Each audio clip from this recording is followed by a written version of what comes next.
Straight Shift with the Car Chick, the podcast that's all about cars, buying, selling, fixing, and driving, and sometimes running fast if you're the car chick. Now, here she is.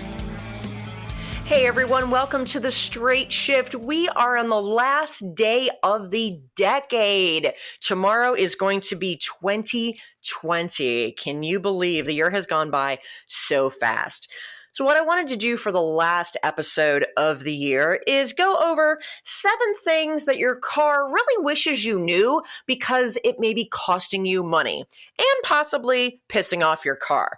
My car, Maggie, she gets pissed off about things and lets me know about it. So let's just jump straight into it.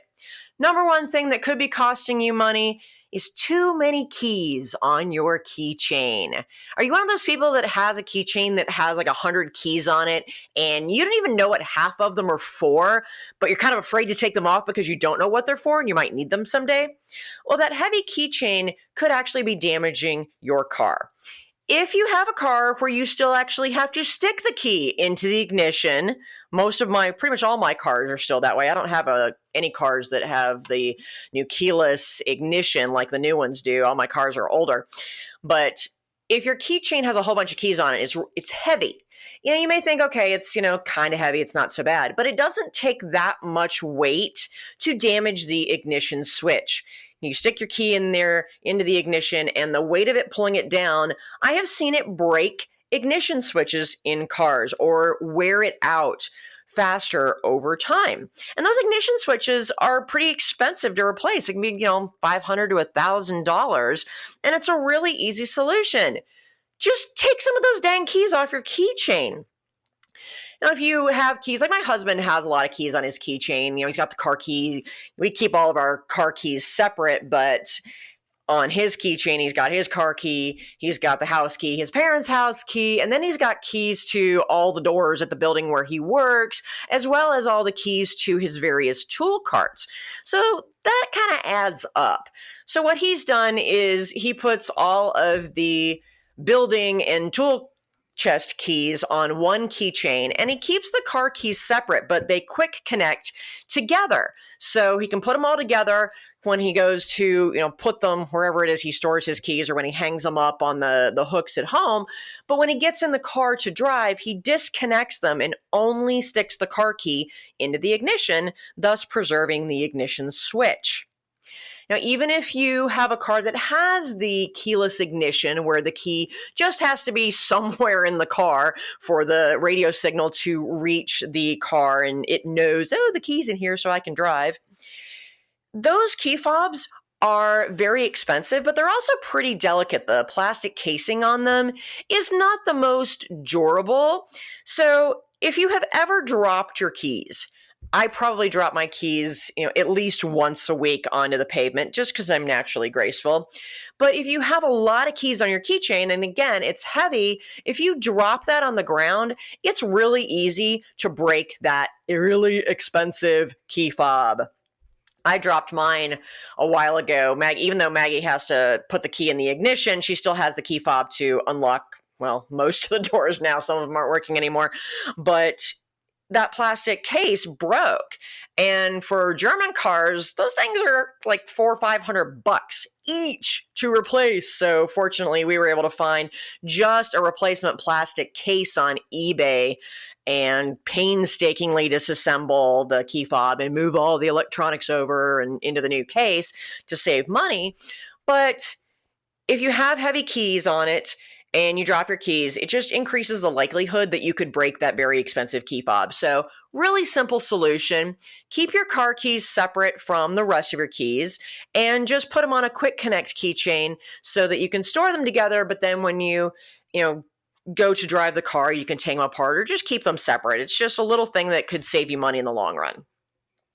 Number 2, lazy battery installs.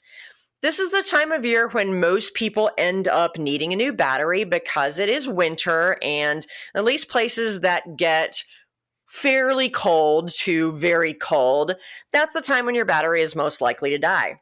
right before Thanksgiving, this happened to my mom. She was out grocery shopping and whatnot, and she came back out to her car in the parking lot after getting some groceries.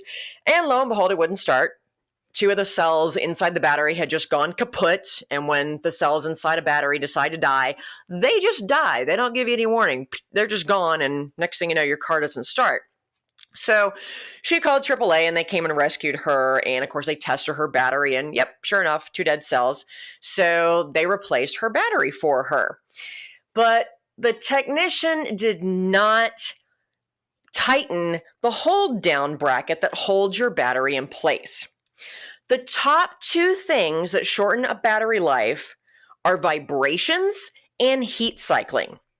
Heat cycling is just a normal part of car life because many batteries are underneath the hood and the engine compartment just heats up and cools down when you drive the car due to the heat coming from the engine.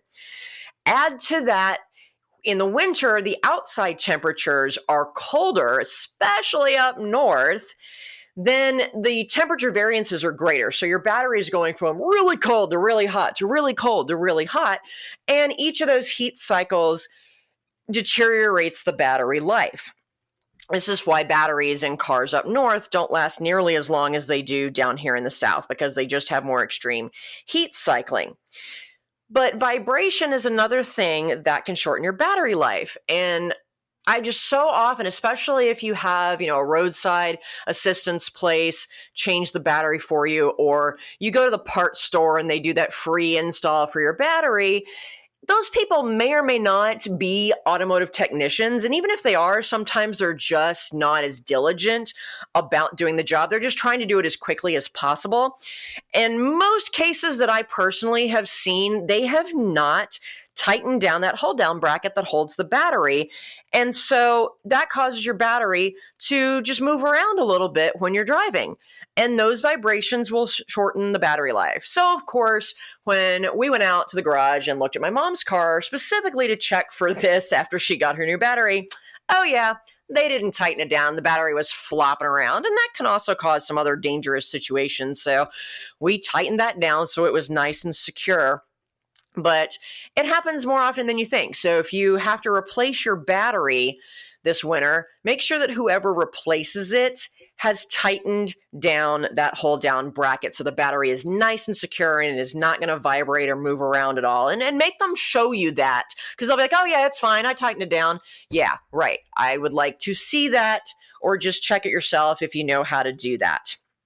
Now, batteries, another thing that I've seen happen is they don't necessarily replace what is called a vent hose. For those of us in my car, Maggie, her battery is not in the engine compartment. It's in the trunk, and that's a very common thing for the European manufacturers to do.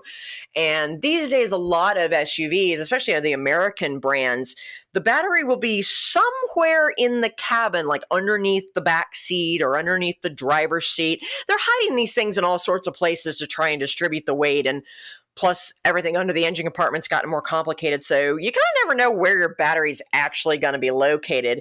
There's always still terminals under the engine compartment if you need to do a jump, but the physical battery itself may be hidden somewhere else in your car. Maggie's is underneath the deck in what we call the boot, the back of the hatchback, where a spare tire would be in a normal car. Of course, Minis don't have those. But when, batteries are lead acid batteries. So when they're stored inside the car somewhere or inside the trunk, they've got to have these vent tubes so that no noxious fumes permeate the cabin and kill you, or at least make you sick, or corrode the interior materials of your car, the fabrics, any of the components of the car that are around that battery tray. If there is any leaking or any fumes coming out of the battery at all, that can cause damage. So batteries that are inside the car somewhere, not under the hood, have a vent hose somewhere to vent those fumes. Again, technicians who replace the battery, especially ones who are at the part stores, or just they don't do this every day. They're not as familiar with how the cars work that have the batteries inside. they will frequently forget or not know to reconnect that vent tube. So if you replace your battery and you have a car where the battery is somewhere inside the car or in the trunk, make sure, have them verify and show you that they have reconnected that vent tube. Another thing that you can do, this is just a little tip that I believe in, Odyssey batteries. That's what I have in my car. I'm a huge fan of Odyssey batteries. They have a totally different construction than a normal battery, so they're not going to be as sensitive to the deep heat cycling and the vibrations of a normal lead acid battery. They have a completely different construction. I'm not going to go into the details of that because I actually want to get somebody from Odyssey on the podcast next year who can go into those really geeky, nitty-gritty technical details for people who care. But suffice it to say that, Odyssey batteries tend to last 2 to 3 times longer than a normal battery. Now, granted, they cost a lot more. So not everybody wants to make that investment, but if you do a lot of things like tailgating and you're running the car radio or you're powering some fun things for the tailgate by the car, when the engine's not running, that obviously leaving your radio on can drain the battery really quickly. Or if you do live up north where it gets really, really cold and your battery's doing a deep heat cycle every day, the Odyssey batteries are not as sensitive to that. And so they will last longer. I expect the battery in Maggie to last about 10 years, whereas 2 to 3 years is kind of the norm for batteries. We can sometimes get 4 years out of them down here in the South, but that's just a little tip. Odyssey is not paying me to promote their batteries in any way, shape, or form, although they did give me mine for free, which I appreciated because they help sponsor our television show, Rust Rescue. But I'm just a huge fan of them, so you might want to check that out if you don't like having to replace your battery if you find your battery dies pretty easily. Or if you're just one of those people like my mother who doesn't always get everything shut off properly, leaves lights on in her car, and her battery dies often. So I think next I'm going to get her an Odyssey battery. All right, number 3, the number 3 thing that can be costing you money, driving on fumes. If you're on Facebook or social media, you have probably seen that meme about what kind of driver are you? And the picture shows a gas gauge where the fuel level is halfway and the caption says, "Oh my God, I've got to fill up now," versus the gas gauge being on E and the caption says, "I got this." People tend to fall into one of those two categories. It's like they fill up constantly. They never want their gas tank to get low, remotely low, versus those of us, and I will firmly put myself into this category, who, it's almost like a badge of honor to see how far below E you can go and still make it to the gas station. I have found, because I have a digital display that tells me how many miles I have left on this tank, and it gets down to 0. And interestingly enough, there's something below 0. It will go to 0, and then it will go to 00, and then it will actually go to dash. So I've only seen that once, but I have recently learned, and this is something that I didn't even really think about now that I think about it, it makes total sense.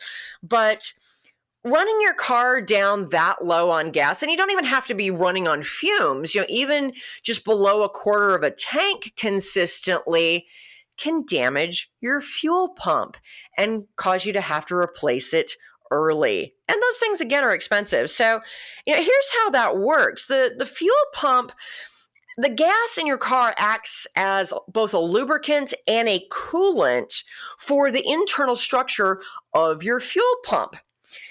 When the gas flows in, it's lubricating the internal parts, it's cooling the internal parts of that fuel pump, but also when your fuel pump is just sitting there in your gas tank, the fuel pump sits vertically. The fuel pump itself is, gas tanks on average are probably 10 inches tall. Obviously on the big trucks and SUVs, they're bigger than that, but give or take, you can, 10 inches is about the height of your average gas tank. The fuel pump itself is around 4 inches tall, and it's mounted vertically inside that gas tank. So, when you start getting down, below a half a tank, now all of a sudden, the fuel pump is no longer covered on the outside. It's not sitting in a nice, cool bath of gas. And then the lower and lower and lower that gas level gets, and more of the fuel pump that is not sitting in that gas bath, it's not getting the benefit of that exterior cooling that the gas provides.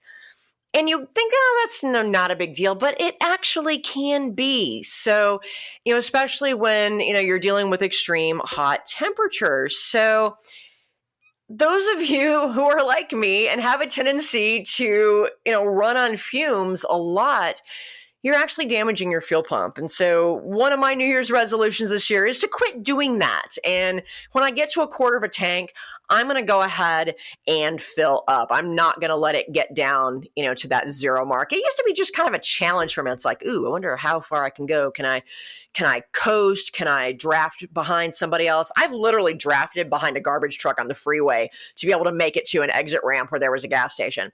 So I'm realizing that's no longer a good competitive sport. It's not a badge of honor. It's actually something that could be damaging my very expensive fuel pump. So I'm not going to do it anymore. I'm going to fuel up when I get to about a quarter of a tank of gas. All right, we're going to take a quick break, and when we come back, we're going to talk about why it's bad to just put your car into park and why it's bad to only replace one tire. Straight Shift will be right back.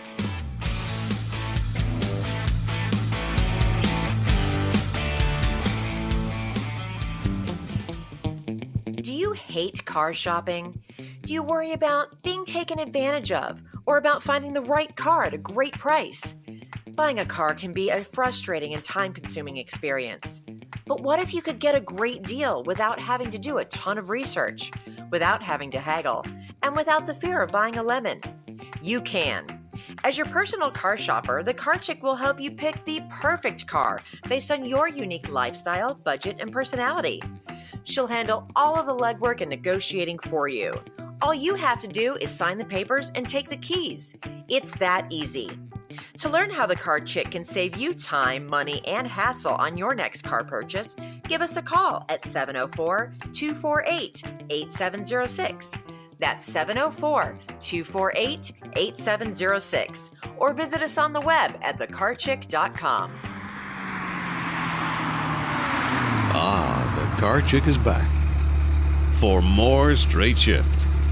Welcome back to the Straight Shift. We are talking about 7 things your car wishes you knew because it's probably costing you money. Number 4, just putting your car into park. Now, this is for those of you that drive automatics, those of us that drive 3-pedal cars with what I call proper transmissions. This is not an issue, but most cars these days are automatics. And when you go to park your car, you pull into the garage, you pull into the parking space, you tend to just throw it into park, turn off the car, get out, go on your way. This can increase the wear and tear on your motor mounts. Engine mounts are kind of like joints in your body. They're designed to absorb shock and movement of the overall vehicle. Most cars have typically 3 to 4 engine mounts with the location depending on the type of vehicle that you have. But the engine mounts themselves are these little rubber donuts, and they do 2 things. They hold the engine in the car, and they keep the engine from actually rotating inside your engine bay when you start the car up because, the engine is spinning and rotating. If it didn't have something holding it down, it would actually spin and rotate out the back of your car.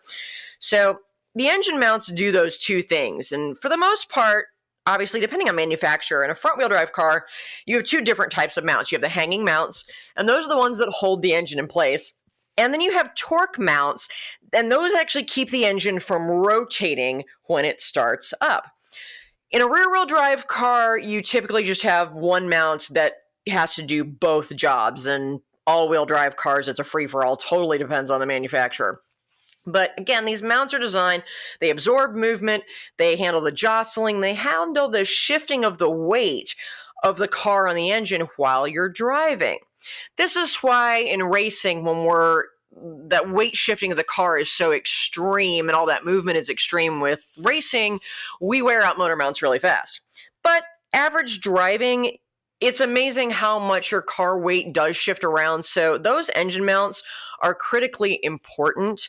And if you just put your car into park when you stop, the full weight of your car ends up resting on those mounts, especially if you're on a hill or any sort of slight incline, but no street or surface is 100% perfectly level. So, one engine mount or maybe two engine mounts, the car is going to be the weight is going to be leaning and putting a little more of its weight on one or two mounts. It's not going to be resting evenly across all of them.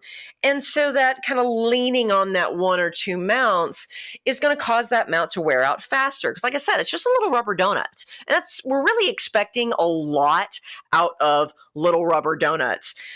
European cars, again, I drive a Mini Cooper, which may not have a BMW badge on it, but it has a BMW price tag to maintain.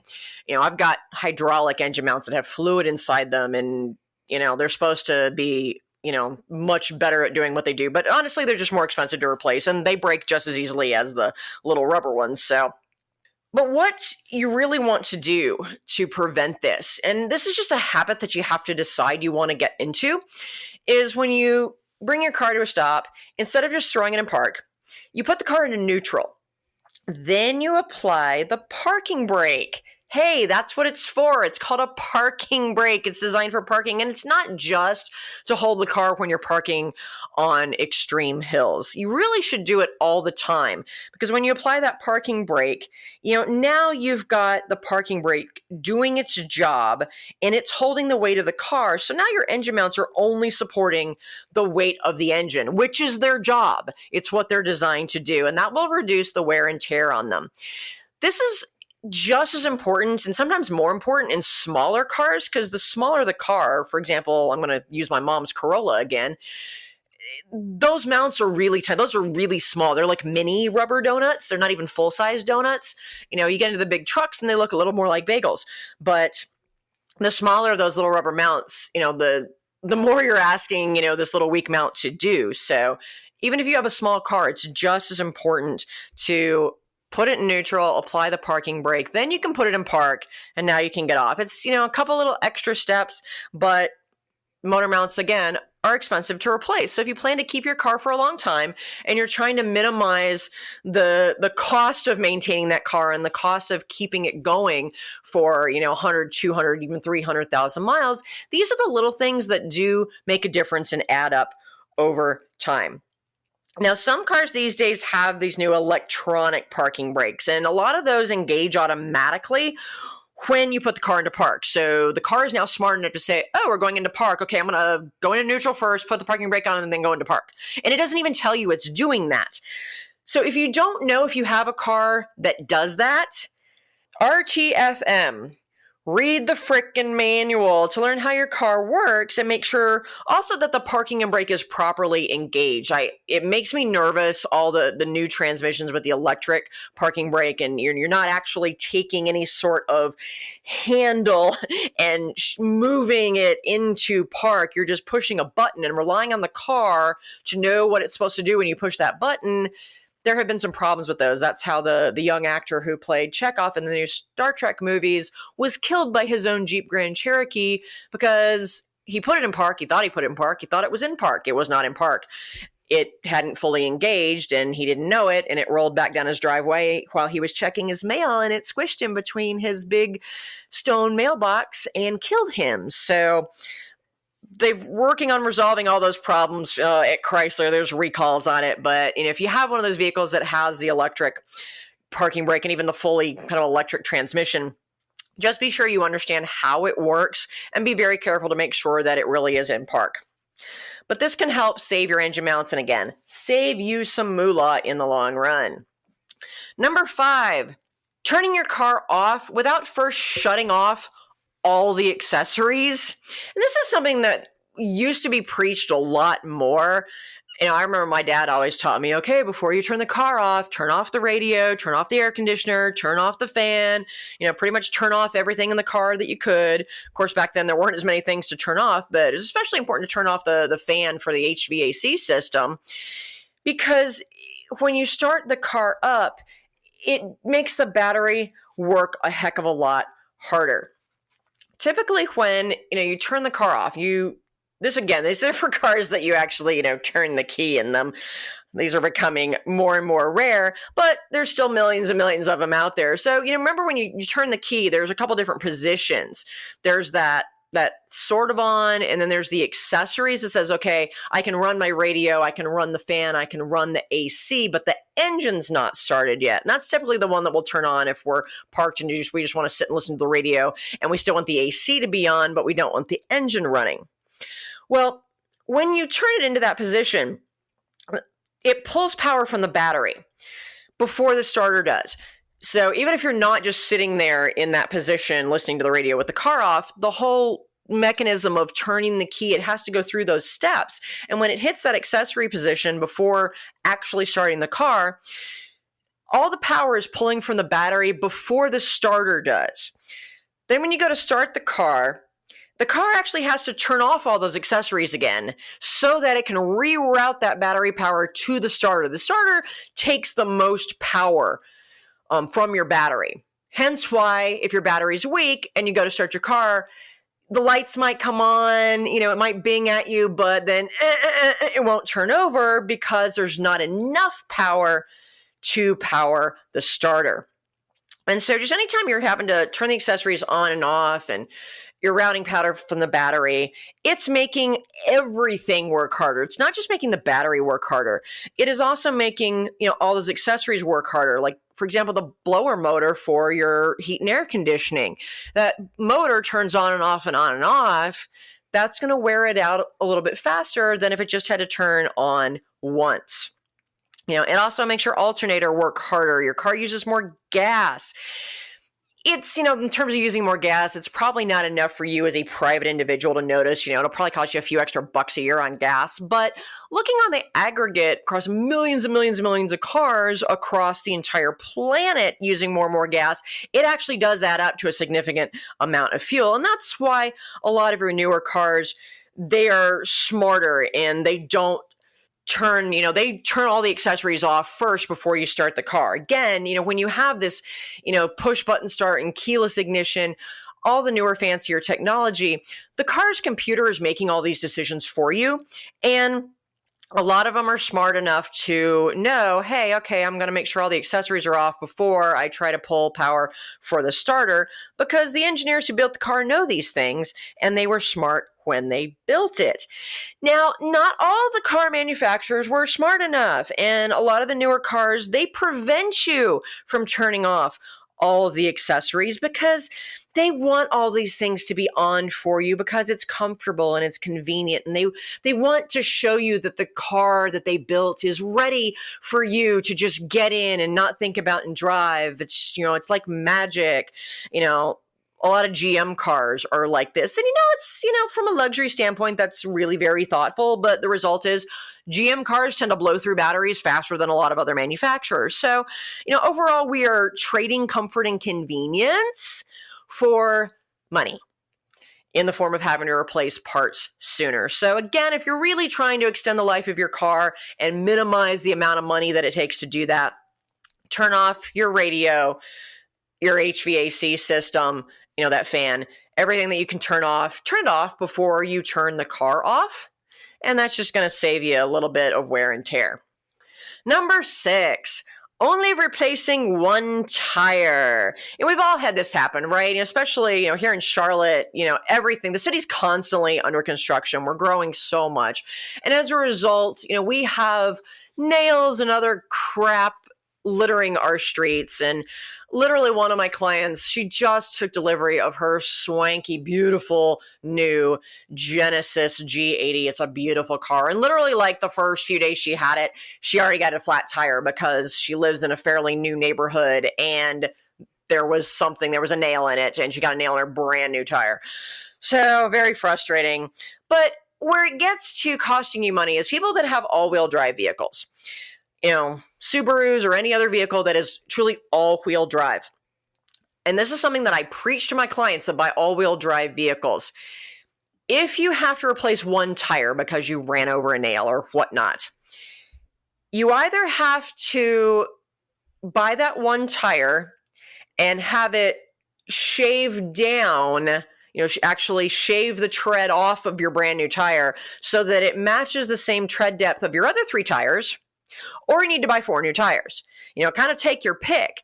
But, unless this happens, within a few months and a few thousand miles of you buying new tires, you need to make sure that all 4 always have the same tread depth, and they have to match. That tread pattern has to match. So it needs to be the same make and model tire. And a lot of times, people, especially if they're traveling and this happens and they're going to, whatever shop they can and they're trying to do it fast, that shop doesn't have the tire that's on their car in stock. It's going to take them, a day or so to get it. So they'll just buy whatever, one tire of some off brand that's as cheap as possible, buy that, put it on the car and go home. Now that's fine if you're then going to go home and then go to your mechanic and have them order the right tire and then just, junk the one that you bought temporarily. But, again, that's throwing away a lot of money. But the problem is, here's why you have to make sure that the tread depth and pattern always matches on an all-wheel drive vehicle. All-wheel drive systems are smart. They're called intelligent all-wheel drive. What makes them smart is that they know how to apply power to each wheel based on the rotating speed of that wheel. So if one tire is a different size because it has a little more tread, or worse, it's a totally different type of tire, or it has a different construction. So maybe this tire is softer and squishier and has more give to the sidewall than the other 3 tires, it is going to behave differently. In an all-wheel drive system, all 4 tires are a team. And it's very critical that they work together as a team. Driving for them is a team sport. And you have, connecting them are differentials. And the differentials, they kind of act as the team leaders to make sure that all 4 wheels are working together and doing what they're supposed to do. So if you have one tire that is not playing nicely, it's not following the same rules, it's not behaving the same way as the other 3, it makes the differential work harder to try and adjust for it. In different all-wheel drive systems, how complex that system is, and how expensive the implementation really depends. So, for example, Subaru's, their all-wheel drive system is pretty simple, but it's very well built. So if you have a little bit of variance in your tires, it's not going to cause as much wear and tear on the diff and the rest of your suspension. Audi, for example, they have a really freaking complicated system. It's called an active diff, and it's doing a million different things, making sure that all the tires are, working not just as a team, but with military precision. And it's very, very expensive. Mitsubishi, for example, their system is probably more complicated than it needs to be, but it's also really cheaply built.